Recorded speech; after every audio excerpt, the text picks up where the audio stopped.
Hello. चलिए भाई, आज हम लोग ज़रा चर्चा करेंगे गंगा नदी का अपवाह तंत्र के बारे में। कि एक क्वेश्चन बनता है, गंगा नदी का उद्गम स्थल क्या है, या गंगा नदी कहाँ से निकलती है। तो पहली बात तो ये समझिए, गंगा नदी कहीं से नहीं निकलती है। वास्तव में गंगा नदी का अपना एक ड्रेनेज पैटर्न है, कई नदियों से मिलके तब गंगा नदी बनती है। ज़रा देखते हैं कहाँ से क्या, कैसे क्या होता है। ठीक, ज़रा ध्यान दीजिए। देखो, अब ज़रा आते हैं गढ़वाल हिमालय की बद्रीनाथ के पास एक है ग्लेशियर, सतोपंथ ग्लेशियर।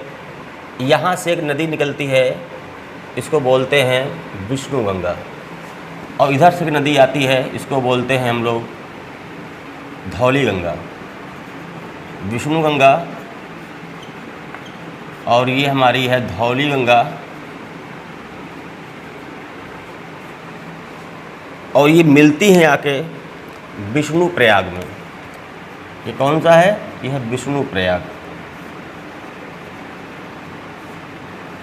और यहाँ पर देखने की बात होती है, एक कॉन्सेप्ट है ज्योग्राफी का कि दो नदियों के मिलन पॉइंट को, संगम को हम लोग बोलते हैं प्रयाग।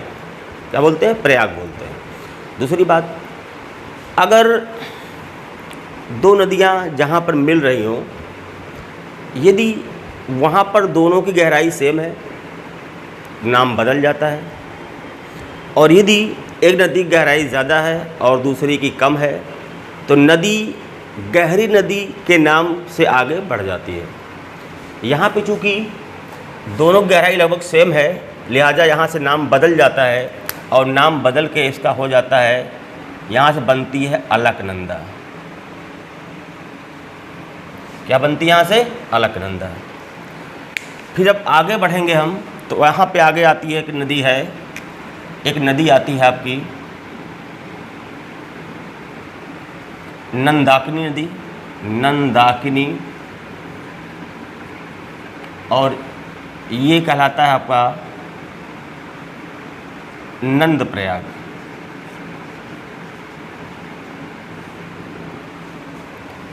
और यहाँ पर चूँकि अलकनंदा की गहराई ज़्यादा है और नंदाकिनी की कम है, लिहाजा आगे नदी अलकनंदा के नाम से ही आगे बढ़ती है। फिर हम आगे बढ़ेंगे, एक नदी इधर से आती है लेफ़्ट साइड से इसके, ये है पिंडार नदी। पिंडार नदी या पिंडर नदी, पिंडार नदी, कुछ भी कह लीजिए। जहाँ पर ये दोनों मिलते हैं, ये कहलाता है आपका कर्णप्रयाग। और इधर जरा देखिए, केदारनाथ, केदारनाथ के पास से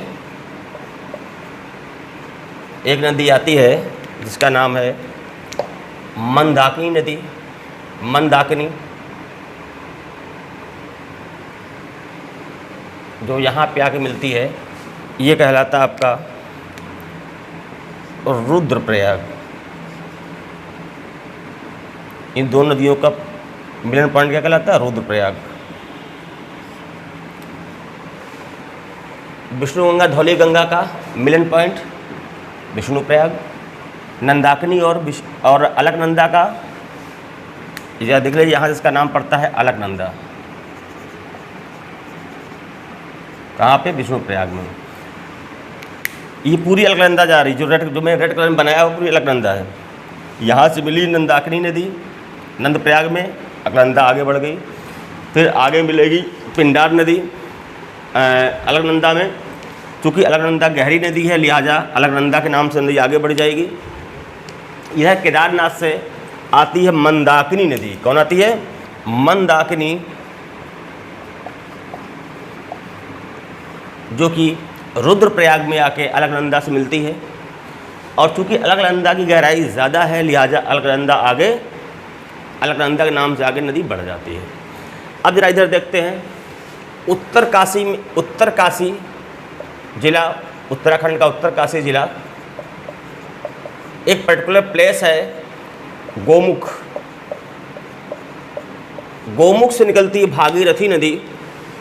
कौन सी? भागीरथी नदी।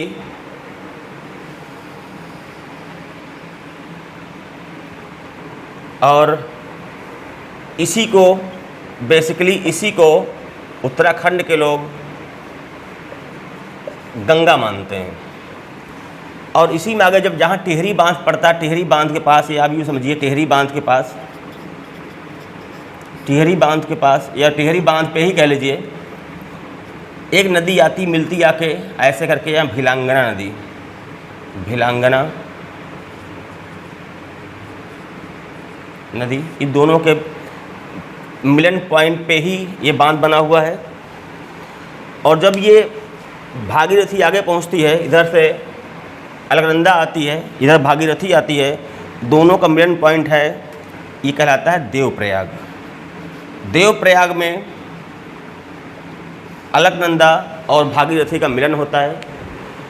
क्योंकि यहाँ पर लगभग दोनों नदियों की गहराई लगभग सेम है, लिहाजा यहाँ से अलकनंदा और भागीरथी जब आगे बढ़ती हैं तो गंगा के नाम से आगे बढ़ती हैं। दूसरी बात, यहाँ पर भागीरथी नदी का बहाव बहुत तेज़ होता है और अलकनंदा का काफ़ी धीमा होता है, लिहाजा इसीलिए तुलना की जाती है कि भागीरथी को सास कहा जाता है और अलकनंदा को यहाँ पर बहू कहा जाता है।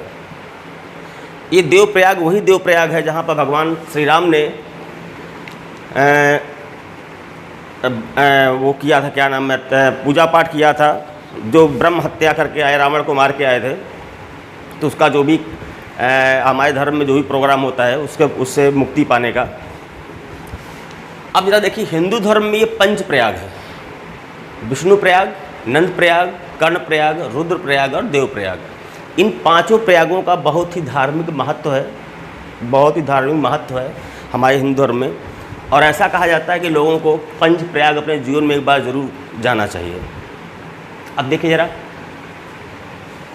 5 प्रयाग हमारे हैं, याद कैसे करना है। यहाँ पर विष्णु, भगवान विष्णु की बात कर ले अगर हम, भगवान विष्णु से आप यहाँ आ जाइए। भगवान विष्णु के अवतार थे हमारे भगवान श्री कृष्ण जी, उनको हम नंद बोलते, नंद लाला। कानों में वो बाली पहनते थे, कुंडल, तो इससे आकर कर्ण से कर्ण प्रयाग। और केदारनाथ को भगवान शंकर जी का है, उनको रुद्र बोलते हैं। क्योंकि मंदाकिनी नदी केदारनाथ भगवान शिव शंकर रुद्र के यहाँ से आ रही है, लिहाजा उसको रुद्रप्रयाग कह लीजिए। कि मंदाकिनी नदी भगवान रुद्र के पास से आ रही है, लिहाजा जहाँ मिलेगी उसको कहेंगे रुद्रप्रयाग। और इधर आ जाइए, भागीरथी और अलकनंदा का मिलन पॉइंट कहलाता है देवप्रयाग। तो ये हमारे पंच प्रयाग हैं। और इसके बाद जब हम आगे बढ़ेंगे तो यहीं से हमारी नदी जो है गंगा बन जाएंगी। गंगा, ये क्या बन गई? गंगा। और फिर आगे गंगा ऋषिकेश होते हुए पहुंचती हैं हरिद्वार में। और अगर हरिद्वार की बात कर लें, हरिद्वार में पहला मैदानी क्षेत्र है जहां गंगा, पहला डेस्टिनेशन है, पहला स्थान है जहां गंगा पहाड़ों से मैदानों पे प्रवेश करती हैं, पहाड़ों से मैदानों में प्रवेश करती हैं। इसके बाद हम जरा आएंगे कि गंगा नदी उत्तर प्रदेश में कहाँ से प्रवेश करती है और गंगा नदी की उत्तर प्रदेश में कौन कौन सहायक नदियाँ हैं। आगे बढ़ेंगे, जब ध्यान दीजिएगा तब तो एक बार रिवाइज कर लें। विष्णु गंगा, धौली गंगा विष्णु प्रयाग में मिलती हैं। चूँकि यहाँ पे दोनों की गहराई लगभग सेम होती है, लिहाजा ज्योग्राफी के कंसेप्ट में चलें, जब दो नदियाँ मिलती हैं और गहराई बराबर होती है तो उनका नाम बदल जाता है। तो यहाँ पड़ गया इसका नाम अलकनंदा। अलकनंदा आगे बढ़ती है, इधर से आ जाती है नंदाकिनी नदी, नंदाकिनी और अलकनंदा का जो संगम हो कहलाता है नंद प्रयाग। चूँकि अलकनंदा यहाँ गहरी है और नंदाकिनी कम गहरी है, लिहाजा अलकनंदा के नाम से आगे बढ़ जाएगी। आगे पहुँचेंगे, पिंडार नदी आती है, पिंडार नदी और अलकनंदा का जो संगम है वो कहलाता है कर्णप्रयाग। और चूँकि यहाँ फिर वही बात है, अलकनंदा गहरी है, अलकनंदा आगे बढ़ जाएगी और पिंडार नदी काम खत्म हो जाएगा। तब तक इधर जब पहुँचे रुद्रप्रयाग पहुँचे, रुद्रप्रयाग के पास क्या होता है, भगवान केदारनाथ के पास, तो चूँकि भगवान शिव का है वो, केदारनाथ भगवान शिव विराजमान है, लिहाजा केदारनाथ से मंदाकिनी नदी आती है और आज कहाँ मिलती है, रुद्रप्रयाग में। तो चूँकि भगवान रुद्र के पास से मंदाकिनी आ रही, लिहाजा इसको हम कह सकते हैं रुद्रप्रयाग। और फिर चूँकि अलकनंदा की गहराई ज़्यादा है, लिहाजा अलकनंदा आगे बढ़ जाएगी, मंदाकिनी यहीं पे मर्ज हो जाएगी, विलय हो जाएगी। इधर उत्तरकाशी, उत्तराखंड के उत्तरकाशी ज़िले में एक जगह है पर्टिकुलर गोमुख, गंगोत्री या गोमुख कह लीजिए, पर्टिकुलर प्लेस है गोमुख। गोमुख से निकलती भागीरथी नदी, जिसे हमारे उत्तराखंड के पहाड़ी लोग मूल गंगा मानते हैं, ओरिजिनल गंगा मानते हैं। हालांकि आगे बढ़िए, इसी भागीरथी नदी पे आगे हमारा टिहरी बांध है। भागीरथी नदी और भिलांगना नदी का संगम पॉइंट है जहाँ पे टिहरी बांध बना हुआ है। और इसके बाद आगे बढ़ती हैं यहाँ से, तो आपका चूँकि अलकनंदा और भागीरथी यहाँ मिलती हैं देवप्रयाग में। देवप्रयाग में दोनों गहराई लगभग ज़्यादा डिफरेंस नहीं है, लगभग बराबर है, लिहाजा मिलन पॉइंट पे, लिहाजा यहाँ से नाम बदल जाता, बन जाती गंगा नदी। और गंगा नदी आगे बढ़ जाती है। तो ये है गंगा नदी के बनने का, ओरिजिन होने का पूरा कॉन्सेप्ट। इसका स्क्रीनशॉट ले लीजिए। फिर हम आगे बढ़ेंगे मैदानी क्षेत्रों में कैसे कैसे कहाँ गंगा नदी यहाँ से लेकर कहाँ तक, बंगाल खाड़ी तक कैसे क्या होता है।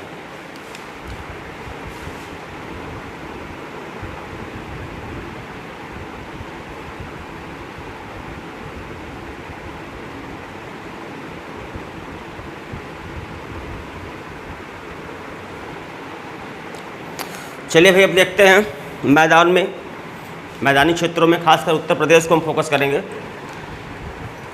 गंगा नदी उत्तराखंड से जब यूपी में प्रवेश करती है तो प्रवेश होता है यूपी के बिजनौर ज़िले से।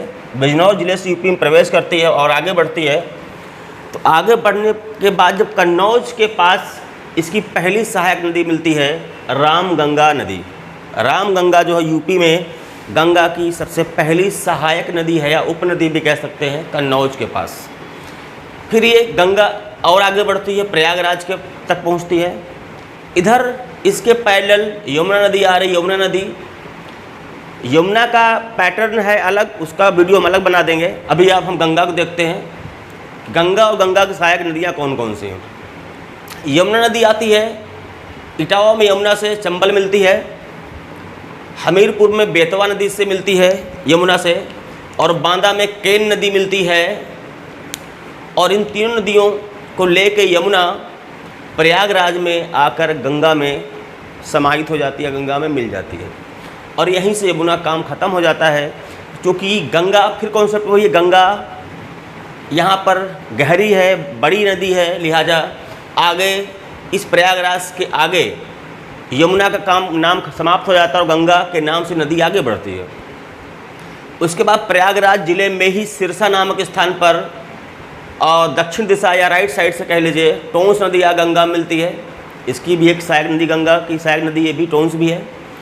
आगे बढ़ेंगे तो उत्तर दिशा से या लेफ्ट साइड से वरुणा नदी आती है बनारस में। वरुणा नदी बनारस में गंगा में आके मिलती है। जगह का ध्यान रखिए, बहुत इंपॉर्टेंट पॉइंट है। वरुणा नदी और गंगा का संगम बनारस में होता है। नदी फिर आगे बढ़ती है गंगा के नाम से, और गाज़ीपुर में गंगा में आके गोमती नदी मिल जाती है। गोमती नदी कहाँ मिलती है? गाज़ीपुर में, उत्तर प्रदेश।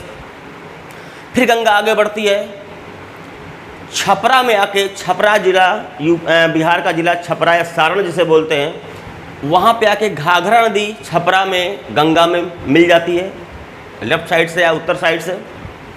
फिर नदी गंगा के नाम से आगे बढ़ती है तो पटना के पास सोन नदी आकर गंगा में मिल जाती है। तो सोन नदी और गंगा नदी का जो मिलन स्थल है वो पटना है। फिर गंगा के नाम से ही नदी आगे बढ़ती है और बिहार के कटिहार ज़िले में आके बाएं तरफ से कोसी नदी गंगा में मिल जाती है, और फिर गंगा के नाम से ही नदी आगे बढ़ती है। और जब पहुँचेंगे हम बंगाल में एक जगह है मालदा। मालदा नामक स्थान पर महानंदा नामक नदी बाएं तरफ से आती है, गंगा में मिल जाती है, और फिर नदी गंगा के नाम से ही आगे बढ़ती है। और हाँ, एक जगह देखिए यहाँ पर फरक्का जगह है, फरक्का, ये जगह है फरक्का। फरक्का में जब गंगा पहुंचती, गंगा दो धाराओं में विभाजित हो जाती है, गंगा दो धाराओं में बट जाती है। एक धारा हुगली के नाम से दाहिनी तरफ से निकल जाती है और मुख्य धारा गंगा के नाम से आगे बढ़ जाती है। जब पहुंचती है बांग्लादेश में बाएं तरफ से ब्रह्मपुत्र नदी आती है। हालांकि ब्रह्मपुत्र को बांग्लादेश में जमुना के नाम से जाना जाता है, इसमें मिल जाती है। और अब यहाँ पे देखिए दोनों का नाम बदल गया।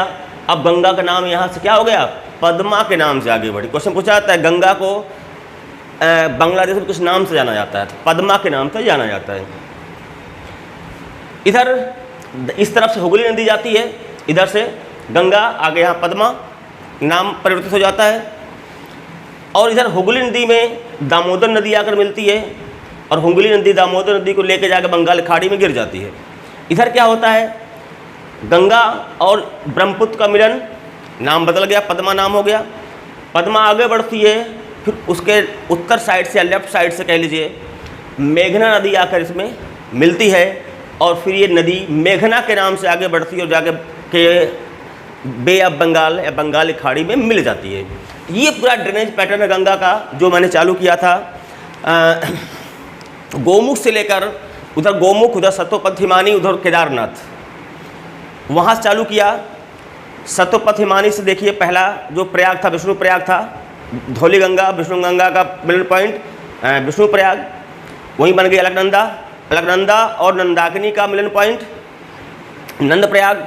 फिर अलकनंदा आगे बढ़ गई, अलकनंदा और पिंडार का मिलन पॉइंट कहलाया आपका कर्णप्रयाग। इधर तब तक आ गई मंदाकिनी, मंदाकिनी और अलकनंदा का मिलन पॉइंट कहलाया रुद्रप्रयाग।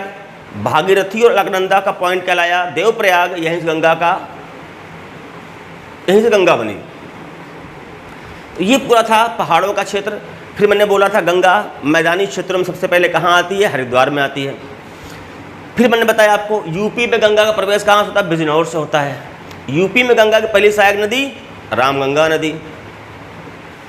ये सारी चीज़ें गंगा का पैटर्न आपका है, देख लीजिए विद प्लेस। मैंने कोशिश किया है कि कौन सी गंगा की सहायक नदियाँ जो भी हैं किस किस स्थान पर आकर गंगा में विलीन होती, गंगा में मिलती हैं, वो मिलन पॉइंट कहाँ कहाँ वर्तमान में क्या लोकेशन है उसकी। तो ये है पूरा गंगा का तंत्र, गंगा नदी का तंत्र पूरा है। और उम्मीद करता हूँ आप लोगों को अच्छा लगेगा। और सेशन अच्छा लगे तो लाइक करिए, सब्सक्राइब करिए और अपने दोस्तों में, मित्रों में, ग्रुप्स में शेयर करिए। फिर मिलते हैं अगली वीडियो में, तब तक के लिए जय हिंद।